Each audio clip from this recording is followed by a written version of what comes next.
Can you believe in something you cannot see? Can you love something you cannot see? I'm reading a fascinating book right now that's all about the physical structures of our brain, our thought processes, moral development, and how they interact with spiritual realities. It is an absolutely fascinating read. And one of the things I have found most interesting is about how our brains change, how our habits and our thought patterns change as we are impacted by the world around us. Who you are is molded and shaped by what you experience. And it's reflected in the wiring of our brains. What I find even more interesting in that is the very thought lives that we practice shapes our perception. Our thoughts rewire our brains. And the reason I find that fascinating is because Scripture has told us over and over again the things you fixate on, the habits you form, the thoughts you meditate on, they will change you. We will be transformed as we are exposed to the Word of God. I think it's very important as we listen to what science has to tell us about neurology, about genetics, about epigenetics, about all of these scientific fields, the ways that human beings are finding out more and more about who we are and how we function. It's important for us to recognize that there are spiritual dimensions to all of this, that God has created us not merely physical creatures. Not only do we have a body and a soul, but we also are spiritual creatures. And Jesus wants to give us new life. All of this I bring up because Peter wants to tell us about love and trust in Jesus. He wants to talk to us about this love and trust we ought to have in someone we cannot see. And as we learn to love him, as we learn to trust him, by his grace, he is actually changing us. And science can measure, in part, it can't measure the spiritual, but we are transformed actually physically by the love of Jesus Christ in our hearts. I find that phenomenal. And it all begins with the regeneration of our lives by Jesus Christ, this new birth, this imperishable birth that Peter talks about. Let's read the passage we have before us today. 1 Peter chapter 1, verses 6 through 9, and then we're going to focus in on the last few verses for our time today. But let me read for you 1 Peter 1, 6 to 9. Hear the word of the Lord. In all this you greatly rejoice, though now, for a little while, you may have had to suffer grief in all kinds of trials. These have come so that the proven genuineness of your faith, of greater worth than gold, which perishes even though refined by fire, may result in praise, glory, and honor when Jesus Christ is revealed. Though you have not seen him, you love him. And even though you do not see him now, you believe in him and are filled with an inexpressible and glorious joy. For you are receiving the end result of your faith, the salvation of your soul. Did you catch those words right at the end? Though you have not seen him, you love him. And even though you do not see him now, you believe in him, and you are filled with an inexpressible and glorious joy. If we have faith in Jesus, if we can be brought to a love for Christ, it will change us. We will have inexpressible joy. It is a phenomenal truth of Scripture. Faith in something we cannot see. Trust in something we cannot touch. Love for someone we have never met physically in the same space. Is it even possible? Well, absolutely it's possible. Here at our church, at Faith Baptist Church, we define faith oftentimes like this. Faith is confident hope that is rooted in what we know, that shapes what we feel, and that motivates what we do.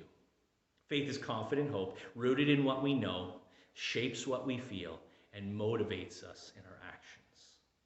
You see, faith is not about proving beyond all reasonable doubt. You can never prove these things. And if you don't believe me, Go talk to someone who has had long, enduring faith and ask them, have they ever had seasons of doubt? Have they ever had those periods in their lives where they were caused to doubt the goodness of God, his presence in their life? Many of you know that C.S. Lewis is one of my favorite authors. Let me read to you what he wrote about faith. Lewis writes, "Faith, in the sense in which here I am using the word, is the art of holding on to things your reason has once accepted in spite of your changing moods. For moods will change, whatever your view or reason your takes. I know that by experience. Now that I'm a Christian, I do have moods in which the whole thing looks very improbable. But when I was an atheist, I had moods in which Christianity looked terribly probable. This rebellion of your moods against your real self is going to come anyway. That is why faith is such a necessary virtue.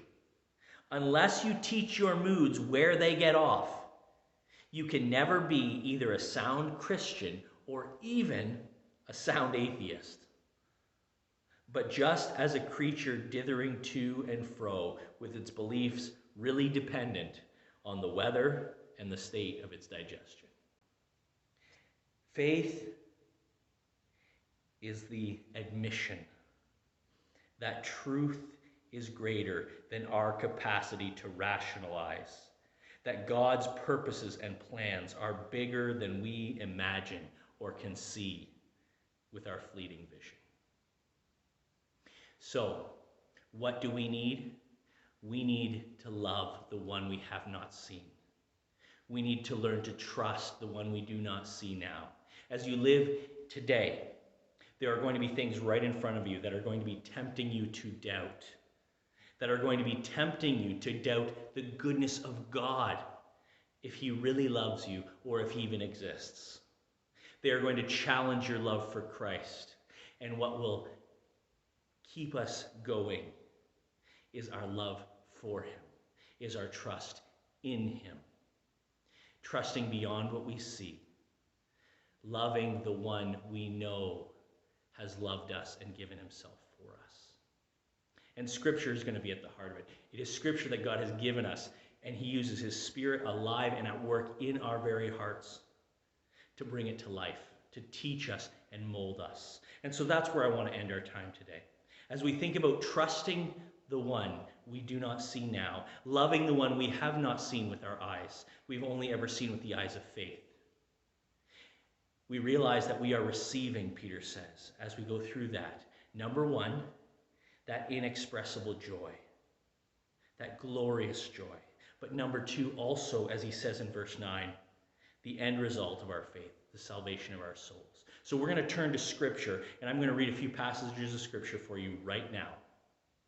Hear how they are building a faith in the one we do not see. Hear how they are building us a love for the one we have not seen, but with the eyes of faith. I'll sprinkle in a few quotes from famous Christians over the years as well. Romans 10, 9-13. If you declare with your mouth, Jesus is Lord, and you believe in your heart that God raised him from the dead, you will be saved. For it is with your heart that you believe and are justified. It is with your mouth that you profess your faith and are saved. As Scripture says, anyone who believes in him will never be put to shame. For there is no difference between Jew and Gentile. The same Lord is Lord of all and richly blesses all who call on him. For everyone who calls on the name of the Lord will be saved. C.H. Spurgeon said, "My hope lives not because I am not a sinner, but because I am a sinner for whom Christ died. My trust is not that I am holy, but that being unholy, he is my righteousness. My faith does not rest upon what I am, or shall be, or feel, or know, but in what Christ is, in what he has done, and in what he is now doing for me. On the lion of justice, the fair maid of hope rides as a queen." Genesis chapter 15, verses 1-6. After this, the word of the Lord came to Abram in a vision. Do not be afraid, Abraham. I am your shield, your very great reward. But Abraham said, Sovereign Lord, what can you give me since I remain childless, and the one who will inherit my estate is Eliezer of Damascus? And Abraham said, You have given me no children, so a servant in my household will be my heir. Then the word of the Lord came to him, This man will not be your heir, but a son who is your own flesh and blood, he will be your heir.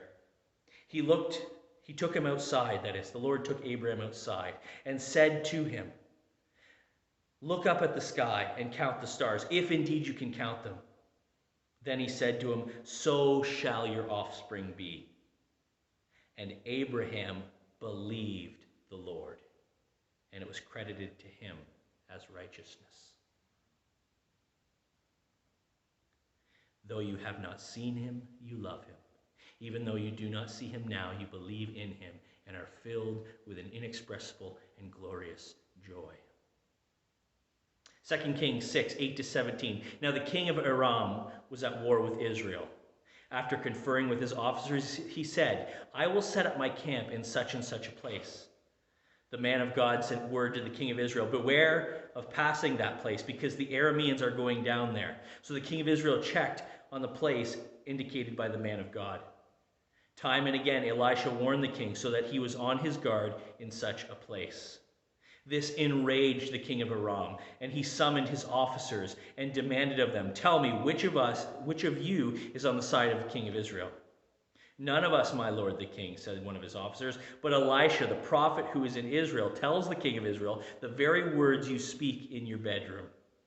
Go find out where he is, the king ordered, so I can send men and capture him. The report came back, he is in Dothan. So he sent horses and chariots, and a strong force went there. They went by night and surrounded the city. When the servant of the man of God got up and went out early the next morning, an army with horses and chariots had surrounded the city. Oh no, my lord, what shall we do? The servant asked. Don't be afraid, the prophet answered. Those who are with us are more than those who are with them.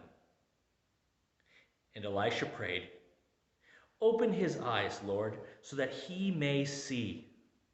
Then the Lord opened the servant's eyes, and he looked and saw the hills full of horses and chariots of fire all around Elisha.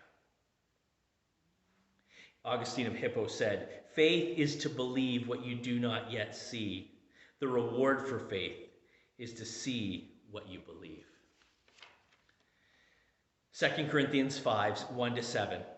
For we know that if this earthly tent we live in is destroyed, we have a building from God, an eternal house in heaven, not built by human hands. Meanwhile, we groan, longing to be clothed instead with our heavenly dwelling, because when we are clothed, we will not be found naked. For while we are in this tent, we groan and are burdened, because we do not wish to be unclothed, but to be clothed instead with our heavenly dwelling, so that what is mortal may be swallowed up by life. Now, the one who has fashioned us for this very purpose is God, who has given us the Spirit as a deposit, guaranteeing what is to come. Therefore, we are always confident and know that as long as we are at home in the body, we are away from the Lord. For we live by faith and not by sight. Finally, let me read for you from John chapter 20, verses 27-31, and we end here. Then he said to Thomas, Put your finger here. See my hands. Reach out your hand and put it into my side. Stop doubting, but believe. Thomas said to him, My Lord and my God. Then Jesus told him, Because you have seen me, you have believed. Blessed are those who have not seen and yet believe. Jesus performed many other signs in the presence of his disciples, which are not recorded in this book, but these are written so that you may believe that Jesus is the Messiah, the Son of God, and that by believing you may have life in his name. That is the word